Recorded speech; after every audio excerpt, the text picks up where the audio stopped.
6 महीने की एक छोटी सी बच्ची, नाम है आरोही आहूजा। बेहद ही क्यूट और खूबसूरत सी छोटी सी बच्ची।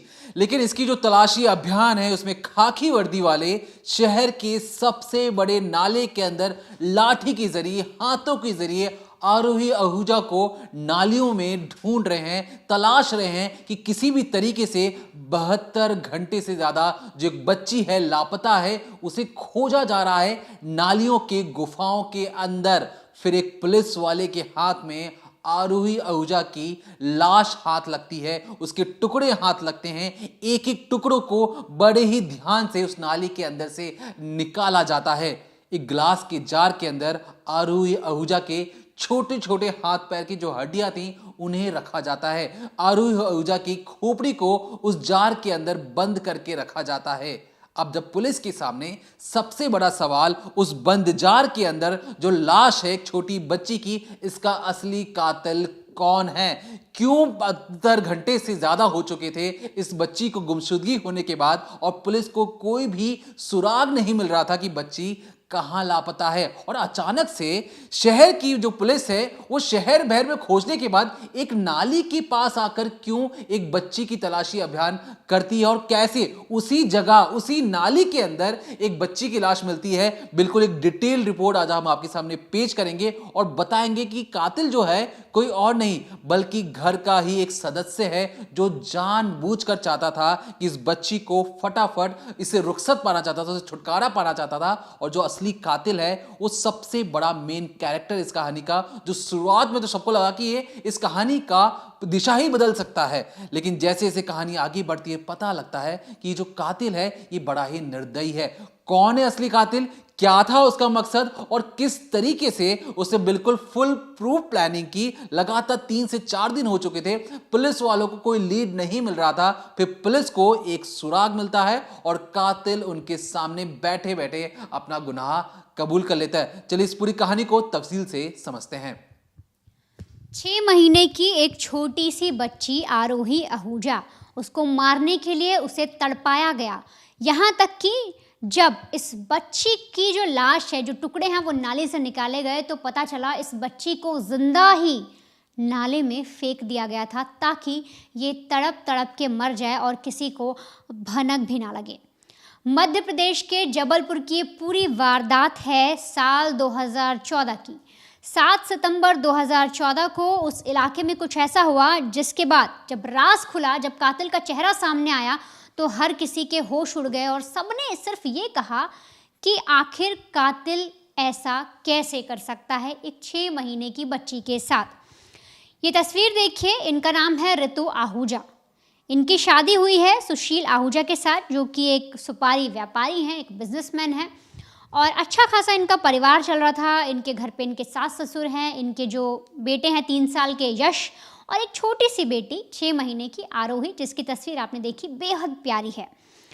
अब ये जो पूरी वारदात है, ये जो पूरी कहानी है, ये कब सामने आती है? तो दरअसल होता कुछ ऐसा है कि 7 सितंबर 2014 को सिविल लाइन में एक जंक्शन कंपाउंड है, वहाँ पर जो घर बना है, वहाँ पर जो ऋतु हैं वो नहाने के लिए बाथरूम में जाती हैं। अपनी बच्ची को एक झूले पर लिटाकर आंगन में वो अंदर वॉशरूम में चली जाती हैं।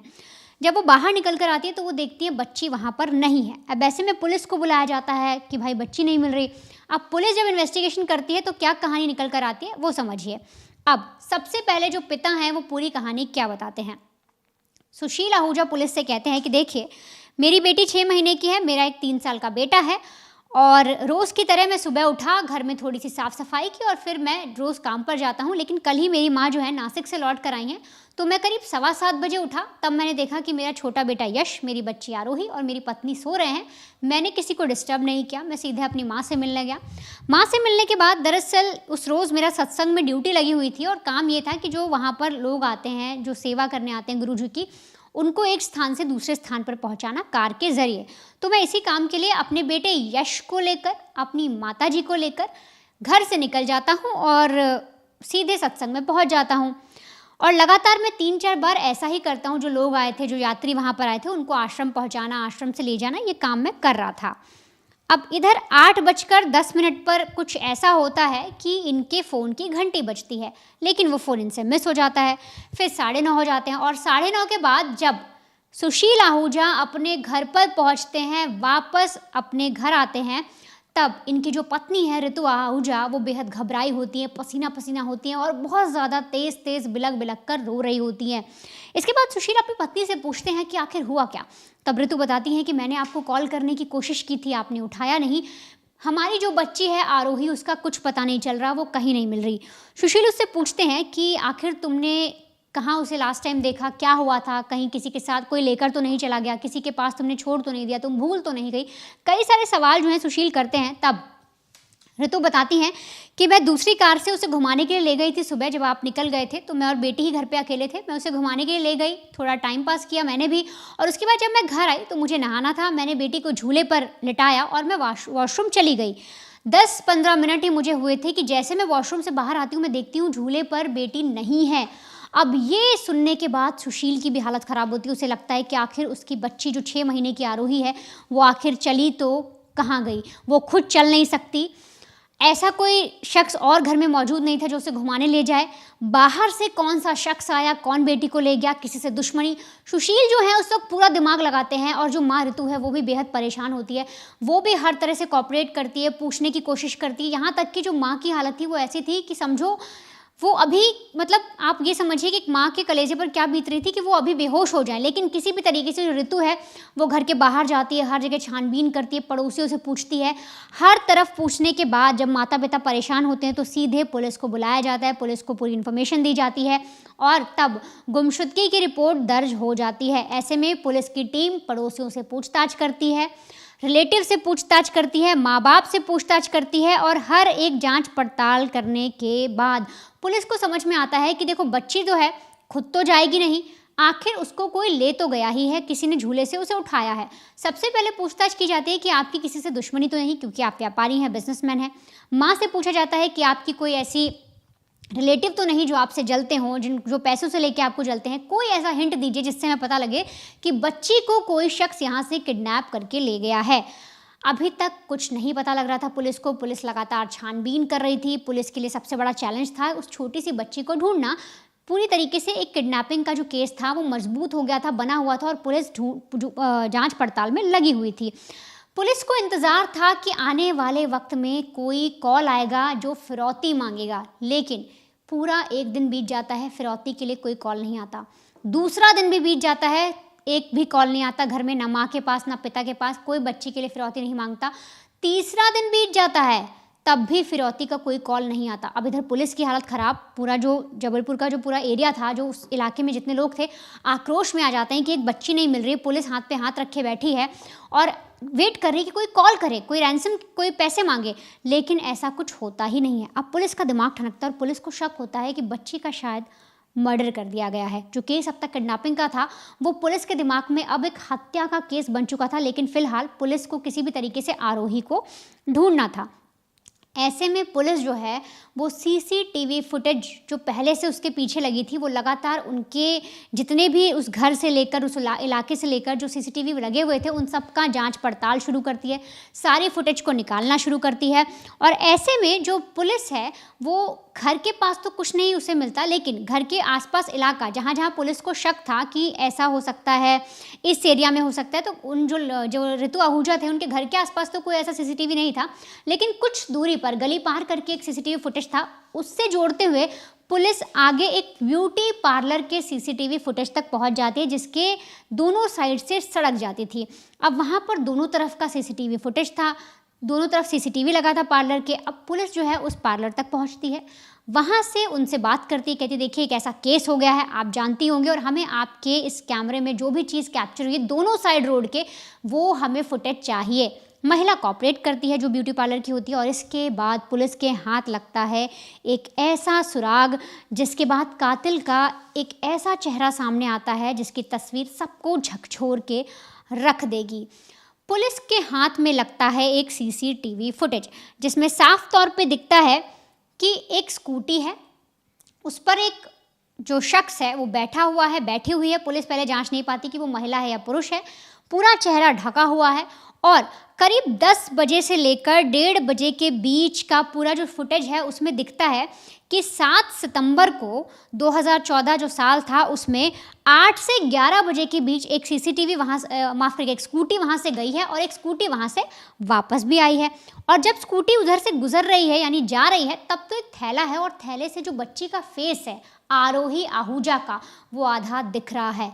लेकिन जब वही स्कूटी वापस आ रही है तो बच्ची का फेस नहीं दिख रहा था और थैला भी मौजूद नहीं था। अब पुलिस फौरन उस सीसीटीवी फुटेज को रखती है और परिवार वालों के पास ले जाती है और कहती है ज़रा देखिए क्या आप इस शख्स को इस स्कूटी पर सवार जो है उसे पहचानते हैं। और इसके बाद परिवार वाले जब वो तस्वीर देखते हैं, बेहद जूम किया जाता है, हर एक चीज़ देखी जाती है, कपड़े मिलाए जाते हैं, तब पता लगता है कि उस स्कूटी पर मौजूद एक महिला है और वो महिला कोई और नहीं बल्कि ऋतु आहूजा हैं, आरोही आहूजा की माँ। वही माँ जो बिलख रही थी, तड़प रही थी, बार बार कह रही थी कि किसी भी तरीके से मेरी 6 महीने की बच्ची को ढूंढ कर लाओ। पूरे मोहल्ले में एक तरीके से वो खुद घर घर जाकर ढूंढ कर आई थी और उस सीसीटीवी फुटेज में वही कैप्चर होती है। स्कूटी पर सुबह करीब 8 बजे अपनी बेटी को थैले में भरकर ले जाती हुई। लेकिन 9:45 पर जब वो वापस लौट रही हैं उस पार्लर के सीसीटीवी फुटेज में वो जब कैप्चर होती हैं तो वो थैला गायब होता है, बेटी वहाँ पर नहीं होती, वो थैला भी नहीं होता।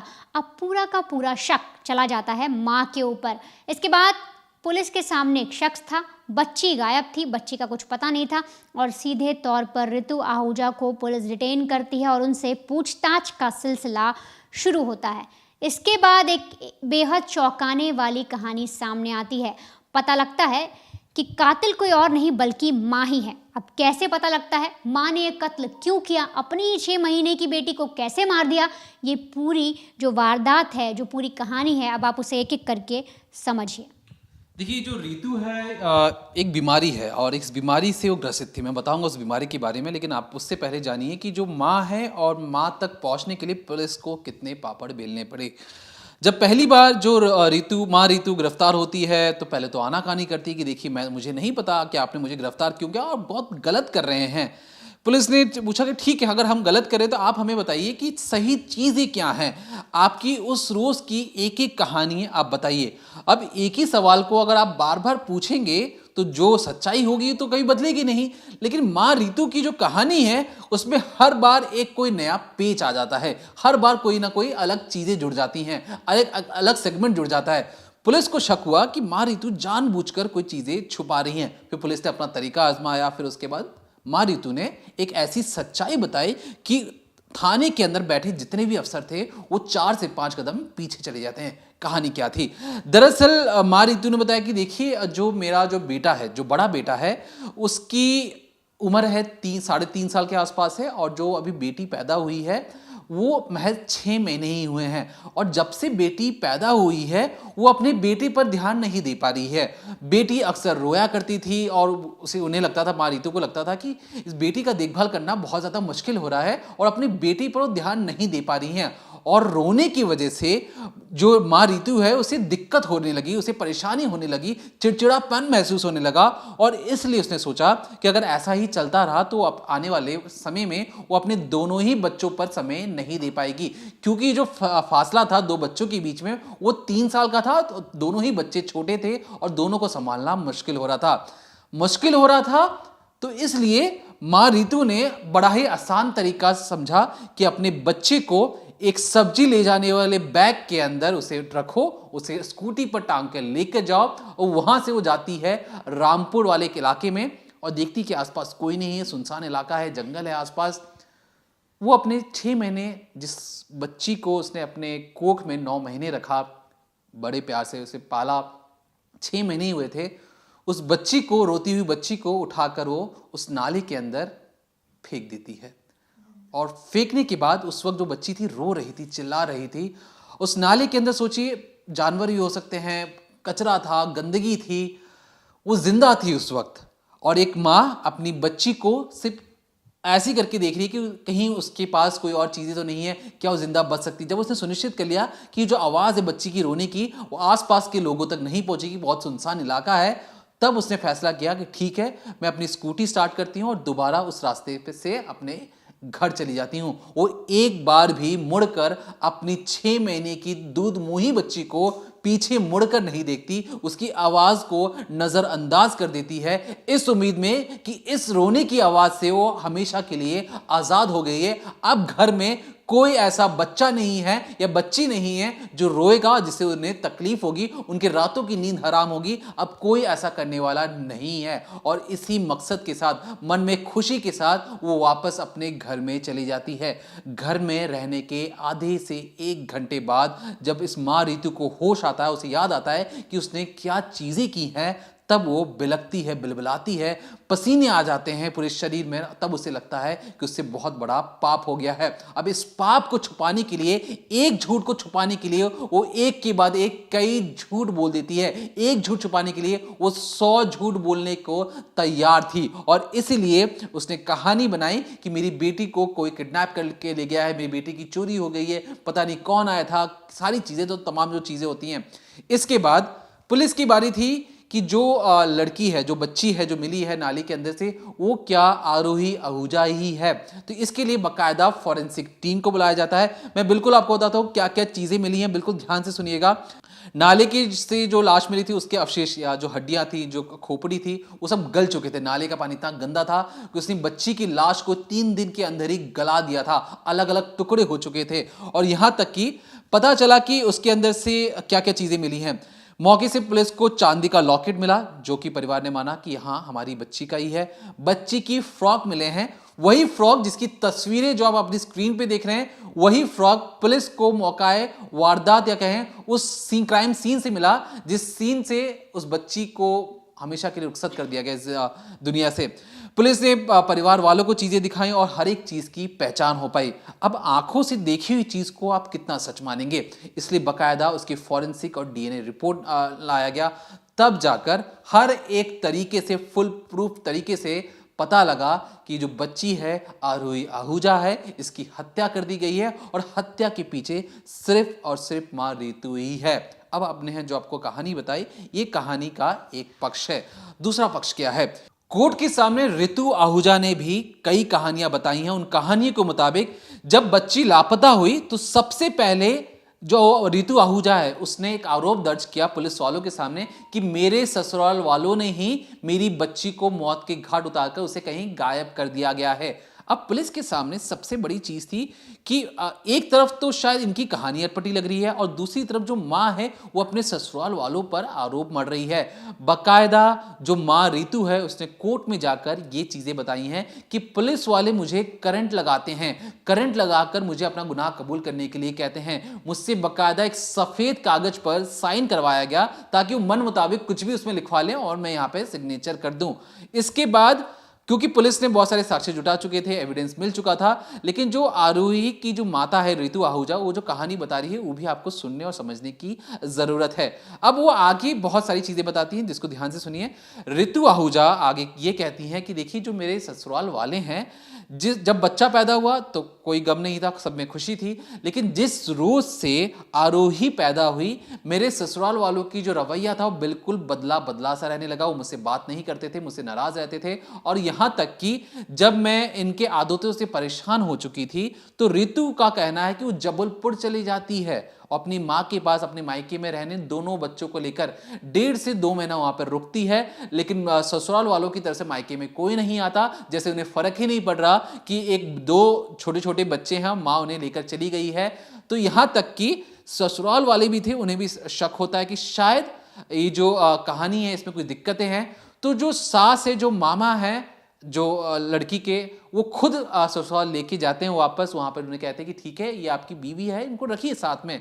जब मायके से जब ससुराल जाया जाता है तो जो खुद लड़की की माँ, उनका कहना था कि देखिए माँ ससुराल पहुंच के उन्हें लगा कि जब से बच्ची पैदा हुई है, ससुराल वालों की जो रुख है वो बेरुखी की तरफ ज्यादा है, वो बच्ची को पसंद नहीं कर रहे। उन्हें लग रहा है कि बहुत बड़ा पाप हो गया है और कहीं ना कहीं इस बच्ची से छुटकारा पाने के लिए लड़के वालों ने ही दबाव बनाकर पुलिस वालों की तरफ से मेरी बेटी को फंसाया है। अब इस तरीके के दावे किए गए किसकी तरफ से? मायके वालों की तरफ से, ससुराल पक्ष के लिए। लेकिन कहानी में जो सबसे बड़ा जो सबूत बनके सामने आया वो था फॉरेंसिक की जो जांच रिपोर्ट। फॉरेंसिक ने बहुत तरीकों से बताया कि इसका हत्याकांड के पीछे सिर्फ और सिर्फ मां का हाथ है। लेकिन यहां पर जो जज साहब है, जो इस पूरी कहानी को सुन रहे हैं, समझ रहे हैं, उनके लिए भी सबसे बड़ी समस्या कि इस चीज में सजा कैसी दी जाए। तो मैं बिल्कुल हूबहू जो उनकी जजमेंट था वो पढ़ के आपको बताता हूं। उन्होंने कहा कि देखिए, मकसद का सबूत उपलब्ध नहीं है, मतलब मकसद का जो इरादा है वो नहीं है। हत्या के मामले में मकसद का अभाव आरोपी को अपराध से जोड़ने वाली परिस्थितियों की कड़ी को नहीं जोड़ता है, ना ही यह अभियोजन पक्ष के मामले के खिलाफ है। मतलब कहीं ना कहीं जो भी कहानी जो पुलिस वाले कह रहे हैं वो किसी भी तरीके से हत्या के लिए जो मकसद होना चाहिए, एक जो गुस्सा होना चाहिए, वो एक मां के अंदर दिखाई नहीं पड़ता है। लेकिन पुलिस जो जज साहब है वो आगे कहते हैं कि इस पूरे साक्ष्य में, इस पूरे हत्याकांड में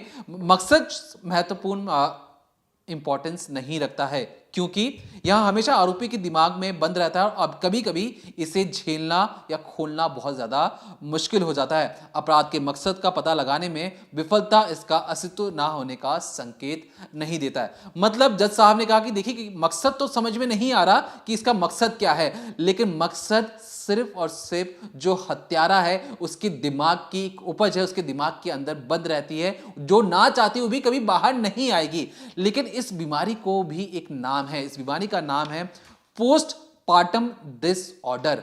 पोस्टपार्टम डिसऑर्डर एक अंग्रेजी शब्द है और इसका मायने समझना आपके लिए बेहद ज्यादा जरूरी है। ये जो डिसऑर्डर है एक तरीके से डिप्रेशन की बीमारी है। जब भी बच्चा जन्म लेता है महिला को लगता है कि वो एक तरीके से उसके बाल झड़ रहे हैं, वो पहले जैसी नहीं रही है और इस डिप्रेशन से उसे उबरने में वक्त लगता है। लेकिन जो ऋतु आहूजा जैसी जो माँ है वो इस डिप्रेशन में इस तरीके से खो जाती हैं, इस तरीके से उन्हें लगता है कि इस बच्ची की वजह से उनकी जिंदगी में बहुत ज्यादा असर पड़ रहा है। जिस तरीके से शुरुआती जांच में ऋतु आहूजा ने कहा कि बच्ची बहुत ज्यादा रोती है, इस चीज से वो परेशान हो चुकी हैं कि घर में दो दो छोटे छोटे बच्चे हैं और ऋतु आहूजा अपनी बेटी की वजह से अपने बेटे पर ज्यादा ध्यान नहीं दे पा रही है या आगे नहीं दे सकती हैं। और इसलिए उन्होंने सोचा कि इस बच्ची को ही अगर रास्ते से हटा दिया जाए तो उनके पास वक्त ही वक्त होगा और अपने इस डिप्रेशन से वो बाहर आ सकती हैं। और इसलिए उन्होंने अपनी दूध मुही बच्ची को मौत के घाट उतारकर नाले में फेंक दिया। तो कहीं ना कहीं इस पूरे मामले में जो ऋतु आहूजा फिलहाल के लिए जेल में बंद है, लेकिन इस पूरे केस स्टडी से हम सबको ये सबक लेना चाहिए कि जिस तरीके से समाज में जो माहौल बनता है कि एक बच्ची ने जन्म ले लिया, हमें उससे क्या मतलब है, बहुत बड़ा पाप हो गया है, तो कहीं ना कहीं आगे बढ़िए। दुनिया बहुत बदल चुकी है, पहले की तरह नहीं है कि बच्चे आपसे दूर चली जाएंगी, कल को शादी हो जाएगा आपका घर छोड़कर चली जाएंगी। कितने ही केसेस ऐसे आते हैं। हाल ही में आपको केस बता दूं, 48 सालों से एक बाप जेल की सलाखों के पीछे बंद था।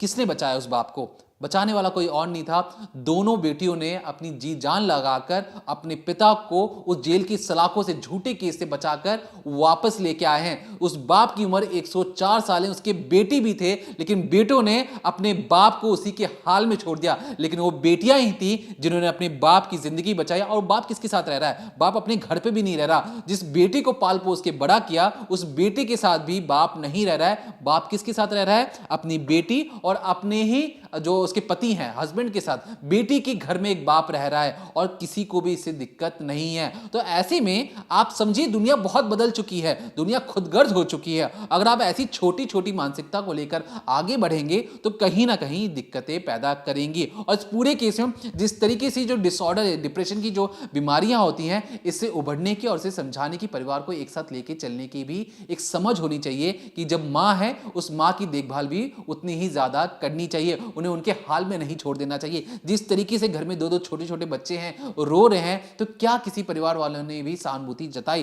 क्या किसी परिवार वालों ने सोचा कि बच्चे को भी संभाला जाए? एक माँ क्या क्या करे? और कहीं ना कहीं इस केस स्टडी से बहुत सारी चीजें समझ में भी आती है और लोग इससे सीखना भी चाहिए कि इस तरीके की चीजों से किस तरीके से बच सकते हैं।